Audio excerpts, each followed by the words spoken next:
कुछ समय पहले तक यहाँ के नौजवानों को आप देखिए, जम्मू कश्मीर शिक्षा और कौशल विकास का बहुत बड़ा केंद्र बनता जा रहा है।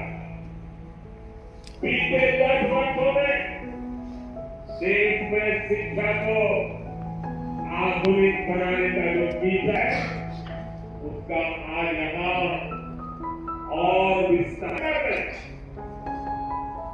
जैसा कि उल्लेख कर रहे थे, चलो ठीक है, आपसे कुछ गारंटी देके गया। मैंने सवाल उठाया था, क्या जम्मू में भी और जो है क्यों नहीं कर सकते? वो पॉइंट ही तयार होऊन सगळ्या महाविद्यालयाच्या विद्यार्थ्यांनी जातील हे आपल्यासमोर आता मोठे टास्क आहे। आणि त्यामुळे विद्यार्थ्यांसहित संलग्नित महाविद्यालयाचे शिक्षक आणि विद्यार्थी यांचा समावेश या योजनेमध्ये प्रामुख्याने झालेला दिसतो। जवळजवळ 44 ऍक्टिव्हिटीज यामध्ये करणं अपेक्षित आहे।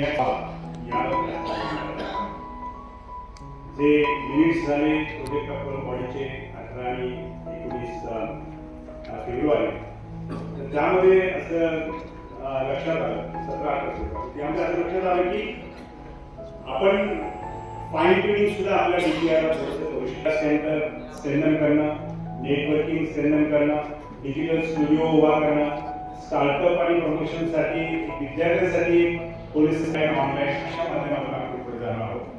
दिव्यांग महिला विद्यार्थी यांच्यासाठी विशेष काही योजनांची आपल्याला त्याच्यामध्ये दखल घ्यावी लागणार आहे, आपण ती घेतलेली आहे, तर तोही भाग इथं आहे। आणि सगळ्यात महत्त्वाचं म्हणजे क्षेत्रातलं एक आव्हान आहे की आपल्या विद्यार्थ्यांना इनोव्हेशनला आपल्याला चालना द्यायची। इनोव्हेशन